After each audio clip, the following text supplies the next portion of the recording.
नमस्कार, आप देख रहे हैं सी न्यूज़ भारत और मैं हूं आपके साथ नंदिनी।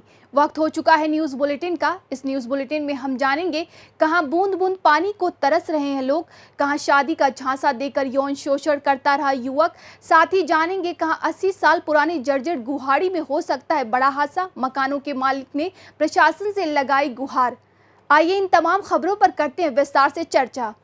चांदन प्रखंड क्षेत्र दक्षिणी बारने पंचायत अंतर्गत 4 नंबर वार्ड भैरवपुर गांव में बिहार लोक मंच चांदन के तत्वावधान में खाद्य सुरक्षा व सामाजिक सुरक्षा के मुद्दे पर सामाजिक अंकेक्षण की बैठक की गई। बैठक में गांव के दर्जनों महिलाओं और पुरुषों ने भाग लिया। बैठक के दौरान सरकारी योजनाओं के बारे में चर्चा की गई। बताया गया कि बहुत लोग ऐसे हैं जिन्हें ration card, Ayushman Bharat card नहीं मिला है। जिसके पास है भी उसमें से कुछ लोगों का नाम गलत हो गया है, कुछ लोगों का नाम राशन और पेंशन में बंद हो गया है। सबसे बड़ी बात ये है कि सरकार का डीम प्रोजेक्ट हर घर नल योजना के तहत बोरिंग तथा टंकी लगभग 4 साल से केवल दिखाई देता है, किंतु आज तक एक बूंद पानी नसीब नहीं हुआ है। गांव के लोगों ने बताया कि वर्षा न होने के कारण पानी का लेयर काफी नीचे चला गया है। कुछ चापाकल हैं तो उसमें भी गंदा पानी आ रहा है। जिसके पास अपना चापाकल है उनको भी बहुत दिक्कत हो रही है। भीषण गर्मी में पानी पीने के लिए हम लोग तरस रहे हैं। आप लोग को इस नल योजना से पानी मिलता है आप लोग को? नहीं मिलता है। नहीं मिलता है। नहीं मिलता है।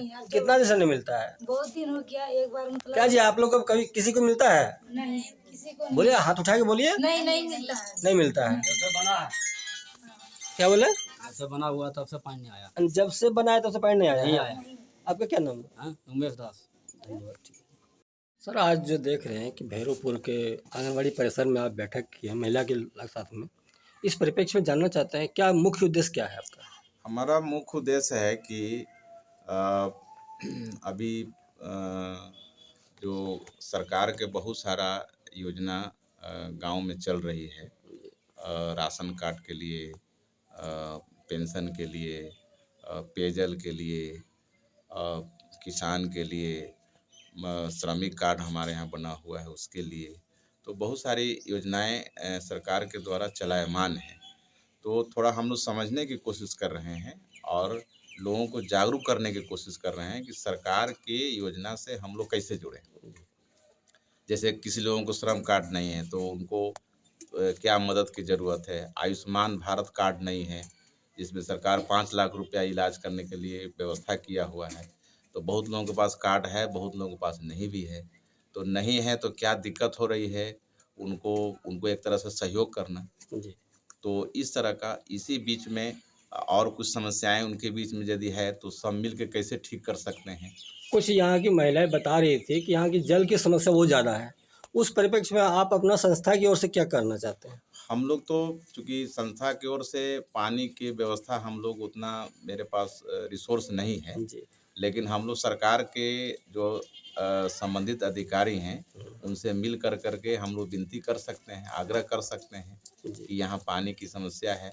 और वैसे हम सब लोग जान रहे हैं कि पूरे बिहार में सुखाड़ की स्थिति बनी हुई है। पानी नहीं है, पानी का लेयर भी बहुत नीचे चला गया है। यहाँ अभी महिला साथी लोग बता रहे हैं कि चापाकल तो कुछ है लेकिन उसमें पानी गंदा आ रहा है। बांका से सी न्यूज़ संवाददाता सरोज की रिपोर्ट। जहां एक तरफ केंद्र सरकार एवं प्रदेश सरकार कानून व्यवस्था चुस्त दुरुस्त करने और नारी सशक्तिकरण के तहत एंटी रोमियो के द्वारा गरीब और दलित एवं हर प्रकार की महिलाओं को जागरूक करने का काम करती हैं, वहीं दूसरी तरफ अराजक तत्व अपनी हवस का शिकार आखिर महिलाओं को बना ही लेते हैं। खबर उत्तर प्रदेश के गोंडा से है, जहां एक सामान्य जाति से आने वाली लड़की का एक अनुसूचित जाति के लड़के ने मित्रवत व्यवहार करते हुए शादी का झांसा देकर यौन शोषण किया। और यही नहीं, ये 2016 से लगातार उसका शोषण करता रहा और साथ ही साथ जालसाजी करके उससे 70 लाख रुपए और उसके खुद की BNU लग्जरी कार का अनुमानित कीमत लगभग 12 लाख रुपए है, जो बिना RTO गए धांधली बाजी से बेचकर और ट्रांसफर भी कर देता है। जब गाड़ी बिक जाती है तब लड़की को पता चलता है और गुस्सा और नाराजगी जताने पर लड़का तत्काल अपने घर से उसे भगा देता है और वो न्याय के लिए दर बदर भटकती रहती है। क्या नाम है आपका? साधना श्रीवास्तव। कहाँ की रहने वाली? जयपुर के पास। क्या मामला लेकर के आज आप SP साहब के यहाँ आई? सर SP साहब के यहाँ हम आए हैं इनका प्रार्थना पत्र लेकर। इससे पहले भी कई बार आ चुके हैं इनके यहाँ प्रार्थना पत्र लेकर। घनश्याम कोहली हैं जो जीवन साधना निधि लिमिटेड में कार्यरत थे, वहीं पे हम भी कार्यरत थे। जी। तो उन्होंने मुझे शादी का झांसा दिया, मेरे साथ शारीरिक शोषण किया और मेरा पैसा, मेरे पूरा एक अकाउंट जो चेकबुक था सब कुछ उन्हीं के पास है। फर्जी तरीके से मेरा पूरा पैसा निकाल लिया, मेरी गाड़ी बेच दी। घनश्याम कोहली के संपर्क में कितने दिन से थी? सर 2016 से ही। अच्छा, अभी तक और भी कहीं कोई एप्लीकेशन आपने दिया? कई जगह दे चुके हैं सर, डीआईजी के यहाँ, कोतवाल के यहाँ, एसपी के यहाँ कई तहरीर दे चुके हैं कई बार, और कई बार आए हैं, कोई सुनवाई नहीं कर रहे हैं। अकाउंट से भी पैसे कुछ निकाले? हाँ। कितने पैसे अकाउंट से निकाले? अकाउंट से सर वो जो सैलरी देते थे, सैलरी हम कुछ नहीं लेते थे, पूरा पैसा वो खुद ही निकाल लेते। गोंडा से सी न्यूज संवाददाता इंद्रेश कुमार श्रीवास्तव की रिपोर्ट। इंदौर शहर के जूना रिसाला क्षेत्र में 80 वर्ष पुरानी कप्तान बुद्धे खान की गुवाड़ी के नाम से जर्जर स्थिति में मकान बने हुए हैं, जिसके मालिक मोहम्मद इस्माइल खान थे। अब उनकी वारिस सुल्ताना खान इस गुवाड़ी की मालकिन है, जिनके द्वारा अपने पुत्र करीम खान को इस गुवाड़ी के लिए अधिकृत किया गया है। मकान मालिक करीम खान ने मीडिया को बताया कि उक्त गुवाड़ी में 27 खोलियां जर्जर हालत में बनी हुई हैं, जिनकी हालत देखते हुए 10 से 12 परिवार राजी मर्जी से अपनी जान की परवाह करते हुए गुवाड़ी को खाली कर चुके हैं। लेकिन कुछ परिवार ने मकान खाली करने की बजाय लेन देन करके अवैध रूप से खोलियों को कब्जा किया हुआ है और अन्य व्यक्तियों को दे दिया। इसकी शिकायत गुवाड़ी के मालिक करीम खान ने पुलिस थाना सदर बाजार एवं प्रशासन को समय समय पर दी। साथ ही मकान मालिक का कहना है कि इन अवैध कब्जाधारियों द्वारा उक्त गुवाड़ी में रहते हुए अनैतिक कार्य भी किए जा रहे हैं, जिसकी सूचना संबंधित थाने को दी जा चुकी है और वहां पर रह रहे कुछ परिवार द्वारा आए दिन उन्हें धमकियां दी जाती हैं कि वहां उन लोगों पर कोई कार्रवाई न करें, जिसकी शिकायत भी मकान मालिक द्वारा शासन प्रशासन को की जा चुकी है। कुछ वर्षों से यहाँ रह रहे हैं, हम आपसे जानेंगे कि यहाँ जो मकान है इनकी अभी क्या हालत है। गिरने जैसा हो रहा था। अच्छा, तो अभी आप भी यहाँ से जाने की सोच रहे हैं? जाते हैं पर हम शासन कैसे जाएं? अच्छा, तो यहाँ पे जो बाकी लोग रह रहे हैं वो किस तरीके से रुके हुए और आप कब से यहाँ आए? टाइम हो गया। आपको किसी ने कब्जा दिया था क्या? जी हाँ, कब्जा दिया था, जो मकान ले लेगा था उनको बोल रहे। वो दे गए जी। तो अच्छा, मकान मालिक द्वारा कुछ आपको यहाँ पे रास्ता रोका जाता है क्या? दादाजी नहीं रोका गया, कोई प्रताड़ित किया जाता है? कुछ नहीं किया जाता। कब्जा किसने दिया था आपको? मकान मालिक ले रहा था पहले। यहाँ पर आप कब से कितने वर्षों से निवास कर रहे हैं? मतलब दूसरे मकान वाले से आपने कब्जा लिया जो पहले यहाँ रहता था, है ना? मकान मालिक से आप डायरेक्ट नहीं मिले थे? अच्छा, आपका नाम? आसिफ। पूरा नाम बताइए। आसिफ मंसूर। बताइए, आपकी गाड़ी है, इसमें क्या चल रहा है? ये मेरे दादा कप्तान इस्माइल खान, जिनको बुद्धे खान कप्तान के नाम से जाना जाता था, उनकी ये गाड़ी है। पिछले 60, 70, 80 वर्षों से निर्मित है ये जगह, और इस पे अब मेरी माताजी सुल्ताना बेगम जी का नाम से नामजद है जगह पूरी, और मैं उनका सबसे छोटा पुत्र मोहम्मद सुल्तान खान का पुत्र मोहम्मद करीम खान हूँ।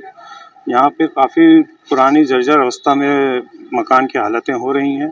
काफ़ी टाइम से इन लोगों को अवगत कराया गया है कि जान माल का नुकसान हो सकता है आपका, लेकिन ये लोगों को कुछ भी फ़र्क नहीं पड़ रहा है तथा इन लोगों द्वारा गलत फहमी के द्वारा ये दोष दी जाती है और असामाजिक तत्वों द्वारा इनसे यहाँ पे जो निवास किया जाता है उन लोगों द्वारा भी कई तरह से परेशान किया जाता है मानसिक रूप से, तथा यहाँ पे घटनाक्रम होते रहते हैं।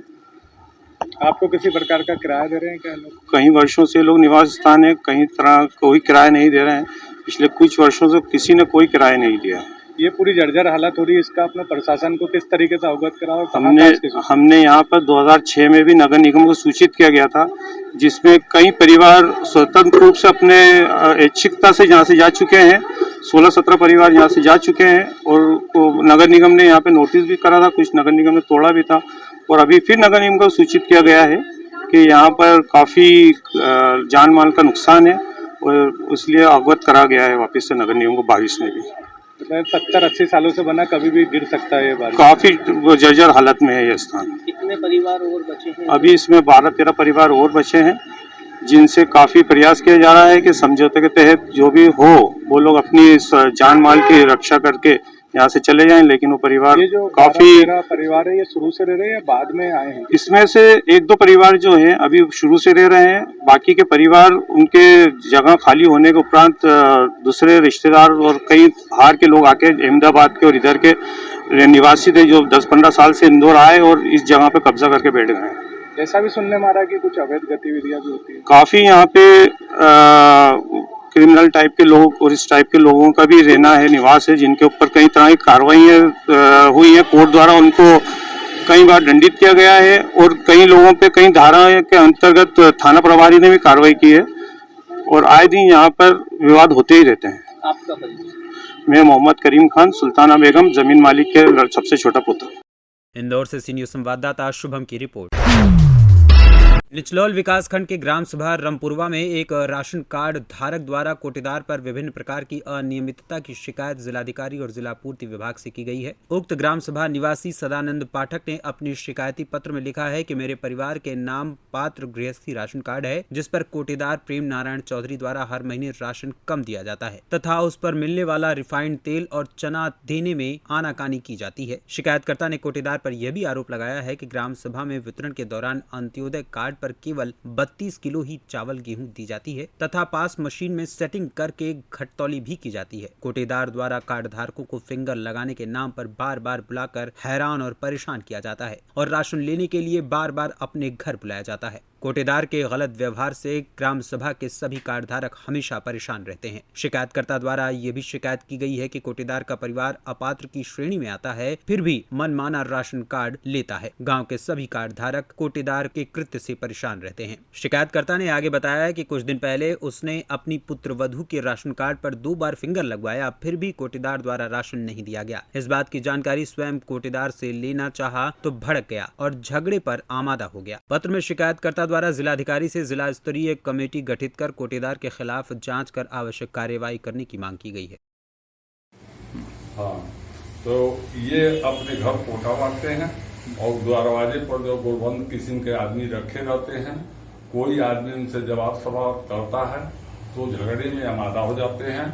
इसके पहले गांव वालों से झगड़ा हुआ था 4-5 वर्ष के पहले में, जो कि ये ब्लेम लगा दिए कि हमारे यहाँ से सारे पैसे चुरा ले गए। वो थाने में जाकर FIR किए, उन लोगों के खिलाफ मुकदमा किए, राशन अपने घर हानि होता है। इसलिए जो है हम लोगों ने बोल नहीं पाते हैं और जो अशब्द बोल रहे हैं उसको सह करके अपने घर चले जाते हैं। किसको किसको आप शिकायत दिए हैं? किस किस अधिकारी को शिकायत पत्र दिए हैं आप? DM को और SDM को और ये जिला पूर्त अधिकारी को। हाँ। और इनको जो है यहाँ SMI को। ठीक, क्या नाम है आपका? सदानंद पाठक। कहाँ के रहने वाले हैं? रामपुरवा का।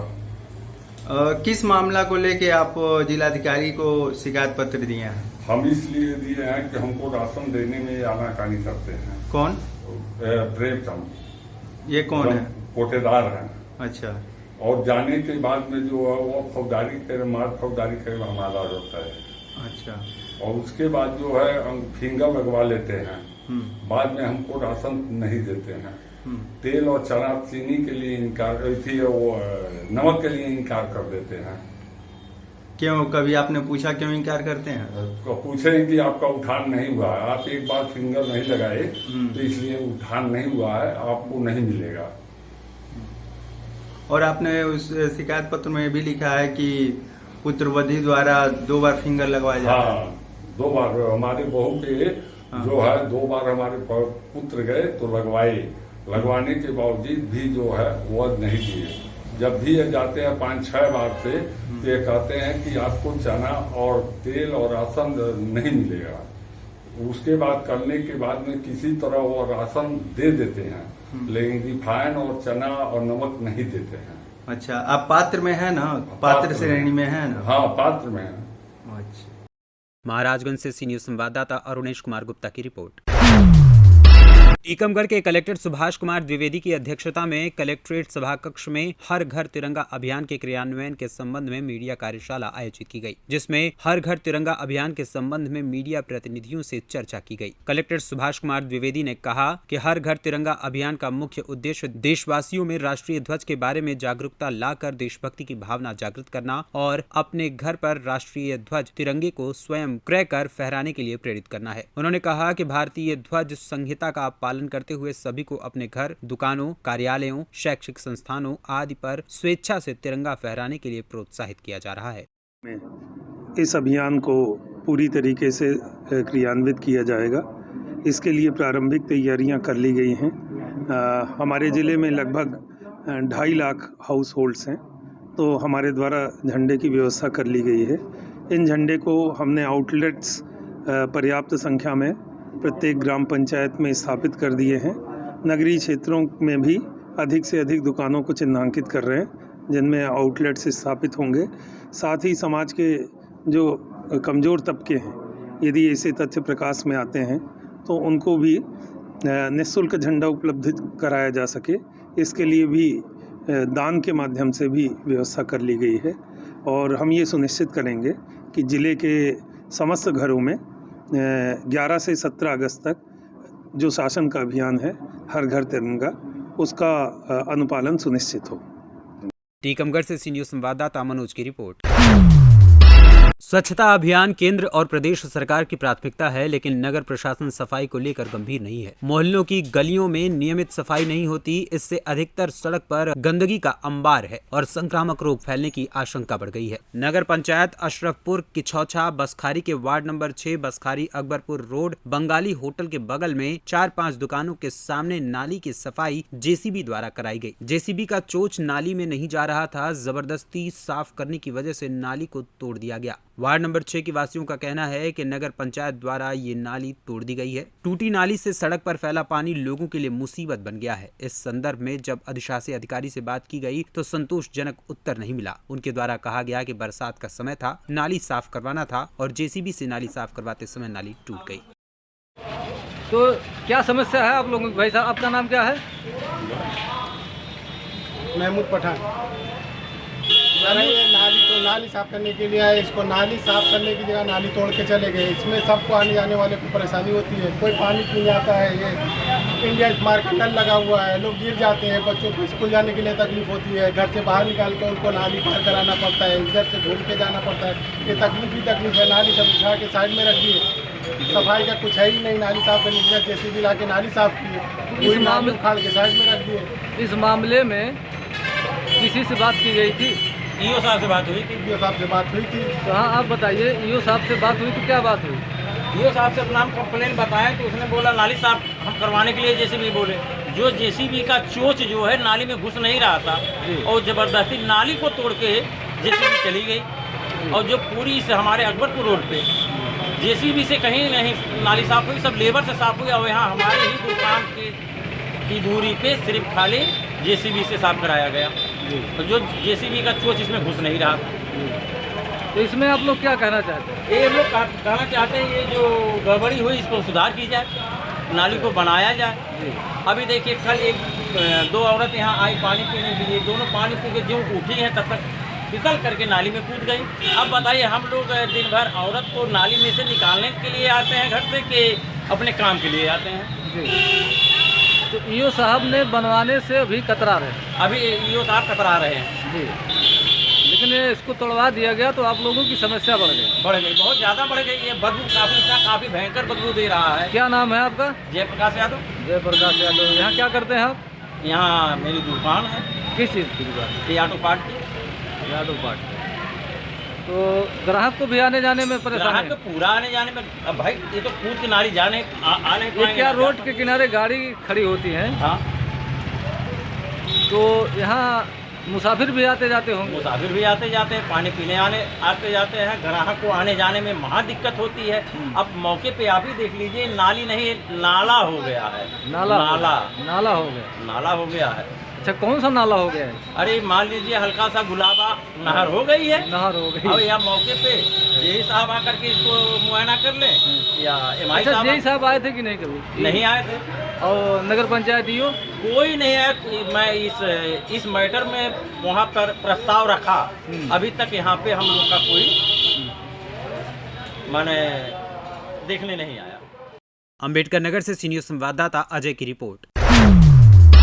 जिस आवास को 3 सदस्यीय कमेटी गठित कर और खुद खंड विकास अधिकारी द्वारा जांच किया गया, लेकिन उसे एक ही झटके में परियोजना निदेशक द्वारा पास करने के लिए अधिकारियों को धमकाते हुए कहा गया कि एक को अपात्र कर दो और दूसरे को पात्र। मामला ग्राम सभा चंदापुर का है, जहां पर 3 भाई सहित पिता को भी आवास मिला है, जिसमें से पिता सहित तीनों पुत्रों के पास पहले से आवास बना हुआ है, जिसमें प्रेमचंद का करीब 3 लाख का आवास और छत बनकर तैयार है। उसके बाद उनके पिता मोतीलाल पुत्र औरौनी का भी आवास बना हुआ है। वहीं जगेश पुत्र मोतीलाल की करीब 20 लाख की प्रॉपर्टी गोविंदापुर में बनी हुई है। इसमें मात्र 2 लोग पात्र हैं, मोतीलाल और राकेश, जिनका आवास बन चुका है। अंबेडकर नगर से सी न्यूज संवाददाता प्रमोद कुमार की रिपोर्ट।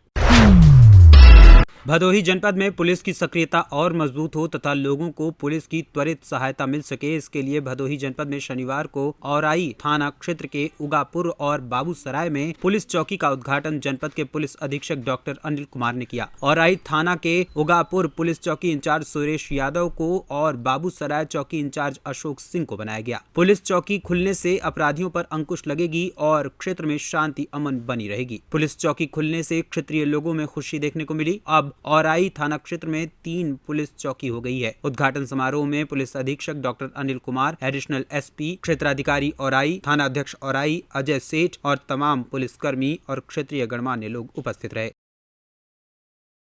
भदोही से सी न्यूज संवाददाता प्रदीप कुमार दुबे की रिपोर्ट। संभल के जिलाधिकारी मनीष बंसल एवं पुलिस अधीक्षक चक्रेश मिश्र ने कांवड़ यात्रा की तैयारियों को लेकर रूट मार्च किया। उन्होंने कांवड़ पथ का बारीकी से निरीक्षण किया। NH 509 पर बबराला से बहजोई रोड पर बीच में ड्रम तथा रस्सी लगाकर बनाए गए डिवाइडर का जायजा लिया तथा पुलिस अधीक्षक महोदय द्वारा ट्रैफिक पुलिस को दिशा निर्देश दिए गए। इस अवसर पर अपर पुलिस अधीक्षक आलोक जायसवाल, उप जिलाधिकारी गुन्नौर रामकेश धामा, उप जिलाधिकारी संभल विनय कुमार मिश्रा, जिला सूचना अधिकारी ब्रजेश कुमार, संबंधित तहसीलदार एवं संबंधित थानाध्यक्ष उपस्थित रहे। संभल से सी न्यूज संवाददाता सोनू वार्ष्णेय की रिपोर्ट। 4 पहिया वाहन से अपहरण करने पहुंचे अपराधी टीकमगढ़ और व्यापारी का अपहरण कर लिया, लेकिन पुलिस के हाथ से नहीं बच पाए। जैसे ही अपहरण कर टीकमगढ़ से निकले ही थे कि बलदेवगढ़ में गाड़ी सहित आरोपी पुलिस की गिरफ्त में आ गए। वक्त दोपहर का था, आरोपी बेखौफ थे। 4 पहिया वाहन से टीकमगढ़ बर्तन व्यापारी की दुकान पर पहुंचे और व्यापारी को उठाया, गाड़ी में बंधक बनाया और मारपीट करते हुए गाड़ी में ले जा रहे थे। लेकिन पुलिस की सूझबूझ और मेहनत से आरोपी टीकमगढ़ जिले से बाहर नहीं निकल पाए और पुलिस ने 4 आरोपियों को वाहन सहित बलदेवगढ़ में ही धर दबोचा। फिलहाल पुलिस अभी पूरे मामले की जांच में जुटी हुई है। अपहरण के पीछे के क्या कारण थे, ये भी जानने की कोशिश कर रही है। क्या घटना घट गई है? 10 व्यक्ति ने हमारी दुकान है वहाँ पे आके हमको बैठे पहले 2-5 मिनट, उसके बाद जबरदस्ती खतरे के लेके गए, किडनैप कर रहे थे, जान से मारने की कोशिश भी कर रहे थे। क्या वो हथियार लिए हुए थे? हथियार लिए थे, 2 गाड़ी थी, एक में हथियार रखे थे, बंदूक भी लिए हुए थे। क्या आपका इनसे पुराना विवाद था? कोई विवाद था। क्या आप उन्हें जानते हैं? हाँ जानते, क्योंकि बर्तन से संबंध है। एक आदमी घर को जानते, वो को नहीं जानते। क्या है उस व्यक्ति का नाम जिसने आपको किडनैप किया? रोहित रावत। रोहित रावत। बाकी को नहीं जानते? बाकी को नहीं। कितने लोग थे? 10 लोग थे। 10 लोग? 2 गाड़ियाँ भर के लाए थे। कितने बजे की घटना है? 12:30